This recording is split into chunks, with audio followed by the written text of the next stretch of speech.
Everybody, welcome to the I Am IT YouTube channel. My name is Shabazz Dan. As ever, I am the IT Geek. Welcome back to the final episode in Learning Path 7.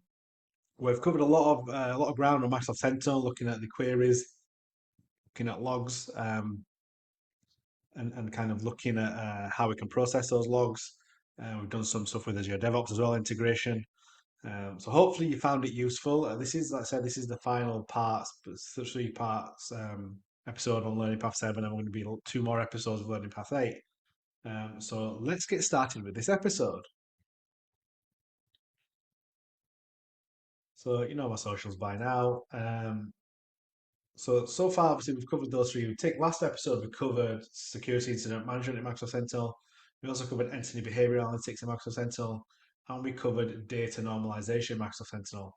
So if we look at this episode, we're going to cover query, visualize, and monitoring data in Microsoft Sentinel. We're going to look at and talk about managing content in Microsoft Sentinel, and we're going to do a demo of creating a Microsoft Sentinel workbook. So not as hopefully not as long as the last few episodes. They've been quite in depth, a lot of content we've covered. So let's talk about querying, um, visualize, and monitoring data in Microsoft Sentinel.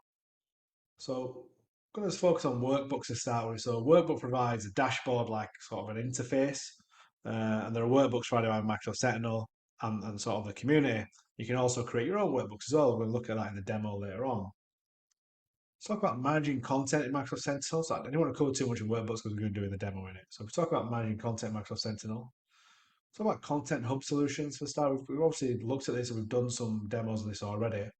So Microsoft 365 Defender data connector providers, they provide alerts, sort of incidents and raw data from the Microsoft Defender products, and the connectors for Microsoft and Azure related services include Azure AD, Azure Activity, DDoS protection, for example. And you also have sort of vendor connectors. And through your sort of the hubs, the content hub solutions, you can sort of look at data connectors, parsers, you can look at workbooks through there. It allows you to do analytical rules. It allows you to do hunting queries, as well as create notebooks, watch lists, and playbooks. And there's logic apps, custom connectors as well. So a lot of these are already looked at during our different learning paths, and we've kind of used that content hub solution as well in that process. Talk about connecting repositories to Microsoft Sentinel workspace. We did that in the last episode, if you remember, with the Azure DevOps. When creating custom content, you can store and uh, manage it in your own Microsoft Sentinel workspace or an external source control repository, including GitHub and Azure DevOps repository, which is what we did. You manage your content in an external repository, and it allows you to make updates to that content outside of Sentinel, and how you can then automatically deploy it to your workspace. As I mentioned, we've got both GitHub, and as we showed in the last episode, you do that integration with Azure DevOps.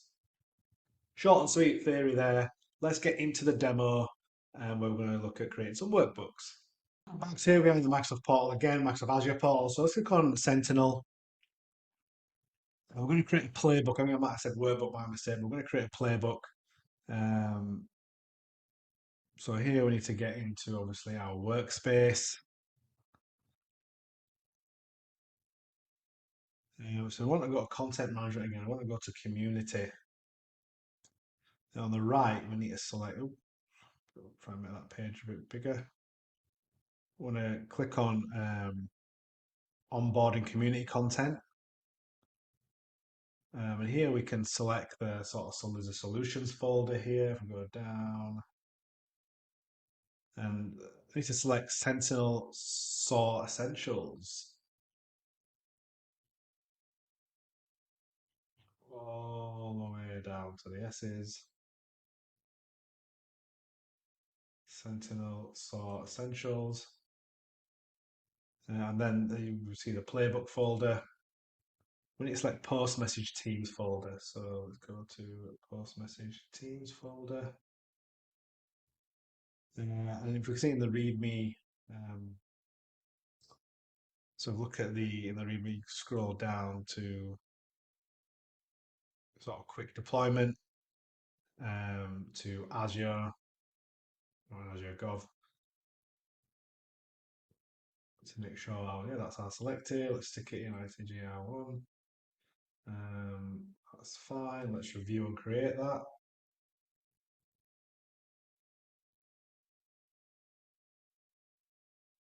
So once that's created, we'll go to Microsoft Sentinel. Okay, that's created. Should be back in Sentinel now. And then we select automation under the configuration tab. There we go. And look at active playbooks. Active playbooks, there we are.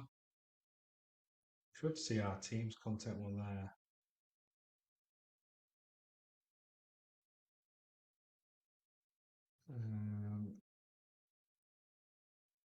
Let's just wait. Let's wait for that to refresh, and then we'll select the relevant playbook. So you see the post message Teams playbook that we created. So we need to select this. I want to click on edit, which is going to be somewhere around here.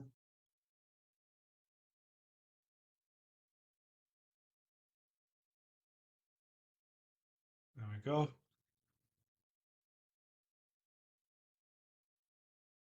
What's the first one here? The incident is there. I want to select the change connection link.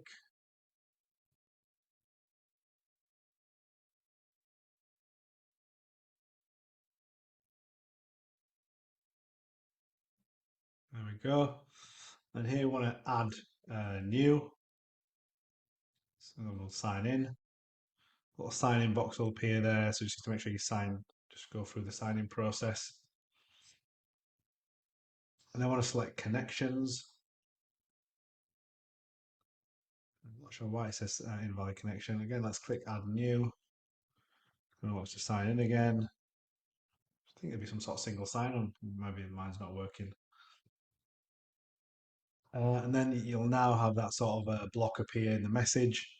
And again, you can put all this information in there. I'll click on X and edit that. And then we can finally save that. And that is the playbook. Because you can, again, enter all these in incident status, incident title again if you want. Click on save. And there we have created our playbook. So definitely recommend you do it yourselves as well. Have a play about with the different parameters you can put in there. So hopefully that you've learned a lot in that sort of learning path 7. One more learning path to do, 2 more episodes, and that'll be it. It's been almost 25, 26 episodes, which is quite a bit. Not as much as I think I prefer this learning path way to do it. There's less videos. I think we had 40 videos with the AZ700 one, so it's a lot of content to take in. So I mean, give me your feedback. How have you found the learning, doing it through learning paths? Hopefully you found it all right. Give me some feedback. Drop me a comment. So don't forget to like and subscribe as well. I love the support and I really appreciate the support. But I am trying to grow my channel. So I've got a lot more content coming up. Going to have a bit of a break from the exam, so do some nerdio content and some book reviews, and we'll get back to the exam content hopefully after that. So thank you for watching, and until next time, goodbye.